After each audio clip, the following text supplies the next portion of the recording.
BMG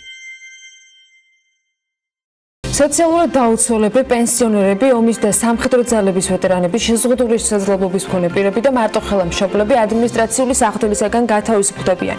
კანონპროექტი, რომელიც ამ ცვლილებას ითვალისწინებს, ჯამში 33,000-მდე საქმეს შეეხება და სახდელისაგან ის პირები გათავისუფლდებიან, რომლებმაც ადმინისტრაციული სამართალდარღვევა 2019 წლის 15 იანვრამდე ჩაიდინეს. კანონი მოქალაქეებს სახდელთან ერთად მას დარიცხულ საურავებსაც ჩამოაწერს. რაოდენობის თანხებზეა ჯამში საუბარი და რა მიზნები აქვს ამ პროექტს.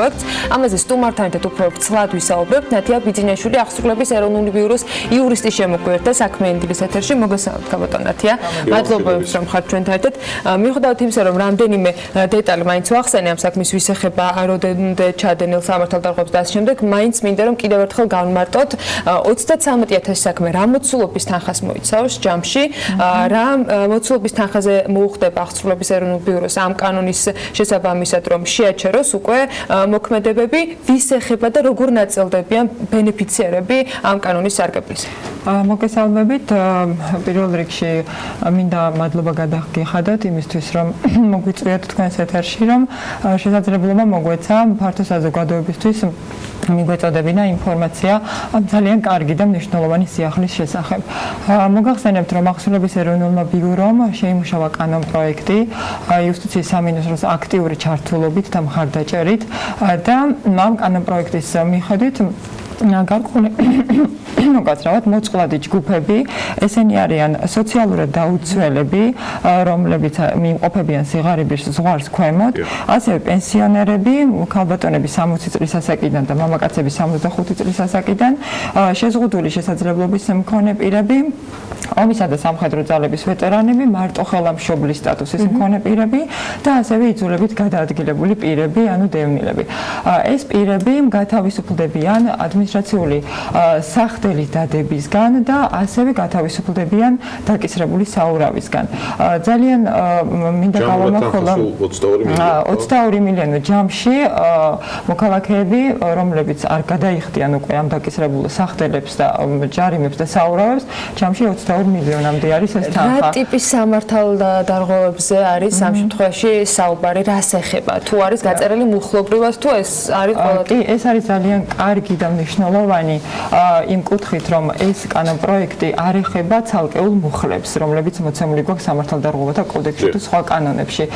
მთავარი პირობა ამ პროექტის არის, რომ პირს ჰქონდეს ჩადენილი ადმინისტრაციული სამართალდარღვევა, სისხლებს ჩვენ ბუნებრივია არ ვეხებით, მიუხედავად სამართალდარღვევის შინაარსისა, ასევე მნიშვნელობა არ აქვს თანხის ოდენობას, ანუ რამდენი აქვს დაკისრებული პირს, არ ზედა ზღვარი აქვს, ქვედა ზღვარი ამაზე არ არსებობს. მთავარია, რომ პირს ჩადენილი ჰქონდეს 2019 წლის 15 იანვრამდე სამართალდარღვევა და არ იყოს აღსრულებული, მის მიერ არ იყოს გადახდილი, ან იძულების წესით არ იყოს ამოღებული. ნაწილია გადახდილი ამ შემთხვევაში რა ხდება? თუ ნაწილია გადახდილი, გათავისუფლდება იმ ნაწილისგან, რომელიც არ არის აღსრულებული. ანუ ერთადერთი კრიტერიუმი ამ შემთხვევაში გარდა იმისა, რომ მოწყვლად ჯგუფებს ეხება, რომელიც ჩვენ ჩამოთვალეთ, ერთ-ერთი კრიტერიუმი არის ის, რომ 15 იანვრამდე იყოს ჩადენილი ადმინისტრაციული სტრუქტურა. კი, ანუ სამართალდარღვევა უნდა იყოს ჩადენილი 2019 წლის 15 იანვრამდე, უნდა ეხებოდეს მხოლოდ აი ამ კატეგორიის პირებს და არ უნდა იყოს გადარიცხული უკვე ბიუჯეტში. ინფორმაციას ეს პირები მიიღებენ თუ არა, ანუ რაიმე შეტყობინება დაეგზავნებათ თუ არა. თუ ავტომატურად, ანუ საჭირო არის თუ არა მათი მომართვა, თუ ავტომატურ რეჟიმში მოხდება? მომართვა საჭირო არ არის. აღსრულების ეროვნული ბიურო სრულ მზადყოფნაშია და დღესაც მიმდინარეობს აქტიური მუშაობა. ჩვენი რესურსი არის მიმართული ზუსტად იქითკენ, რომ მოვახდინოთ ამ კატეგორიების ფილტრაცია. მოგახსენებათ, საქმეების რაოდენობა არის ძალიან დიდი რაოდენობა, 33,000 არის საქმე და მას შემდეგ, რაც მთავრობის მიერ გადაიგზავნება, მოგახსენებათ, მთავრობის მიერ უკვე დამტკიცდა კი და რამოდენიმე დღეში ჩვენ უკვე ველოდებით მის პარლამენტში გადაგზავნას, რომ დაიწყოს მის მისაღებად საჭირო პროცედურები და როგორც კი შევა ეს კანონი ძალაში, აღსრულების ეროვნული ბიურო არის მზად იმისთვის, რომ მაქსიმალურად მოკლე ვადაში მოვახდინოთ აი ამ პირებზე დაწესებული შეზღუდების მოხსნა. მოგეხსენებათ, რომ ამ კატეგორიის პირებზე, როდესაც მიმდინარეობს წარმოებები, მათზე არის გარკვეული საახსრებო მოქმედებები განხორციელებული. ისინი რეგისტრირებულები არიან მოვალეთა რეესტრში, მქონებაზე ყადაღა ადებთ და თითოეულ მოქმედებას სჭირდება პროცედურა, მოხსნა, გაუქმება და ასე შემდეგ. და ჩვენი რესურსით მიმართულია იქეთკენ, რომ მაქსიმალურად მოკლე ვადაში მოვახდინოთ აი ამ შეზღუდების ბიუროს რა ვადა დაჭირდა ახსრულის ეროვნულ ბიუროს, როდესაც თუ პარლამენტი დაამტკიცებს, დაახლოებით რა ვადაში მოხდება 33,000 კონკრეტული ვადის თქმა მიჭირს ახლა რთულია თვითონ საქმეების რაოდენობიდან გამომდინარე, თუმცა კიდევ ერთხელ გიდასტურებთ, რომ დღესაც ბიურო აქტიურად მუშაობს ამ თემაზე და არის სრულ მზადყოფნაში. გარდა ამისა, მინდა დავამატო ისიც ალბათ ეს მნიშვნელოვანი იქნება მოქალაქეებისთვის, რომ ჩვენთან მუშაობს კოლ-ცენტრი, არა მხოლოდ ამ კანონპროექტის ფარგლებში ბუნებრივია და ეს კოლ-ცენტრიც ამ საკითხებზე იქნება მზად, არის მზად და თითოეულ მოქალაქეს შეუძლია ამ კოლ-ცენტრის კი დამატებით ინფორმაცია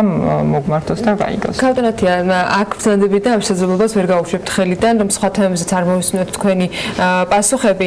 ახსრულების ეროვნული ბიუროს სოციალური პოლიტიკის დღეს არსებულ მდგომარეობაზე მცირე სტატისტიკაზე მიდაკითხოთ, მორიგებით დასრულებულ დაავებთან დაკავშირებით, იმიტომ რომ ამაზე ადრეც ჰქონდა ინფორმაცია, რამდენად მზარდი იყო ამ მიმართულებით სტატისტიკა. ბოლო მონაცემები დაახლოებით როგორი გვაქვს და რამდენად არის გაზრდილი ახსრულებით დაავების მოგვარების მიმართულება.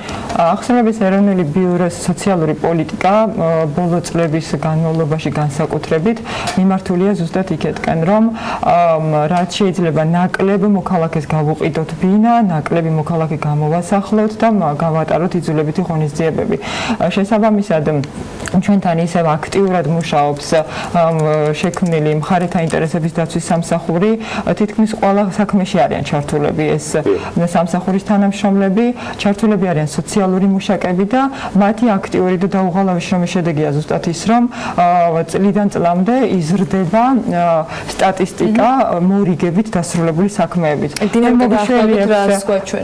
მოგიშველიებ თქვენის ნებართვით ციფრებს 2018 წლის განმავლობაში ეს ბიურო გამოაქვეყნა კიდე ძალიან გარეშე ამაზე მორიგებით დასრულდა 15,000 საქმე. განსაკუთრებით მნიშვნელოვანია, რომ სახელმწიფო ბიუჯეტის სასარგებლოდ ჯარიმების, სისხლის ჯარიმები, ბაჟები ამ კატეგორიის საქმეებზე მოიცა 75% ახსრულებული საქმეების. ძალიან მნიშვნელოვანი აღინიშნოს ისიც, რომ უძრავი ქონების გამოთხოვის საქმეებზე, გამოსახლების საქმეებზე აქ უფრო მეტად და აქტიურად ვართ ხოლმე ჩართული მხარეთა ინტერესების დაცვის სამსახური და სოციალური მუშაკი და მორიგებით დასრულებული იქნა 304 შემთხვევა და შეადგინა 97%. შესაბამისად, ამ კატეგორიის საქმე მორიგებით დასრულდა ესეთი დაავები და მოქალაქეები ასე ვთქვათ ავაცილეთ გამოსახლების პროცედურებს. რაიმე რა სიახლეები იქნება 2019 წელს თუნდაც სერვისების განვითარების მიმართულებით და სხვადასხვა კუთხით ახსრულის ეროვნულ ბიუროს თუ აქვს გეგმები რომ დახვეწოს მის საქმიანობა 2019 წელს? კი, ანუ ახსრულების ეროვნული ბიურო მუშაობს აქტიურად და 2019 წელსაც ბუნებრივია გააგრძელებს მუშაობას, რომ მოქალაქეებს სხვადასხვა ახალი სერვისები მივაწოდოთ. გამარტივებული წარმოება, რომლის მოთხოვნაც დღითი დღე უფრო იზრდება. ეს რას გულისხმობს გამარტივებული საქმის?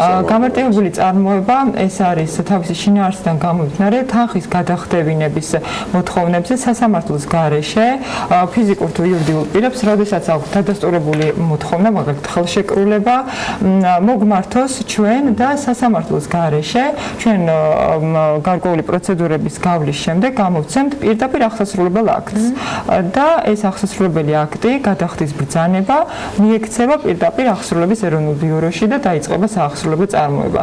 შესაბამისად, ეს არის უფრო მარტივი და მოკლე გზა, რომ ავარიდოთ მოქალაქეები სასამართლოს გრძელვადიან პროცესებს, იქ ბაჟის დაკისრების პროცედურებს და ასე შემდეგ. სასამართლოს გრძელვადიანობაზე ხო? წარმატებებს გისურვებთ, თუმცა საერთაშორისო შედეგი იყო doing business-ში ახსოვების ეროვნული ბიუროს კონკრეტული პოზიციონირებით, მერვე ადგილზე იყო წარმოდგენილი ბიურო 12 ქვეყნიდან და ეს ძალიან მნიშვნელოვანია. გისურვებთ კიდევ ბევრ წარმატებას და ნამდვილად ყველა იმ პროცედურის გამარტივებას, რომელიც კიდევ უფრო ქმედიც გახდის ამ შემთხვევაში თქვენ საქმესაც და ყველა იმ ადამიანის, ვისაც მოუწევს ახსოვების ეროვნული ბიუროსთან რაიმე ფორმით კონტაქტი. ნათია ბიძინაშვილს ახსოვების ეროვნული ბიუროს იურის მასპინძლობდით საქმე ენდილის სტუდიაში.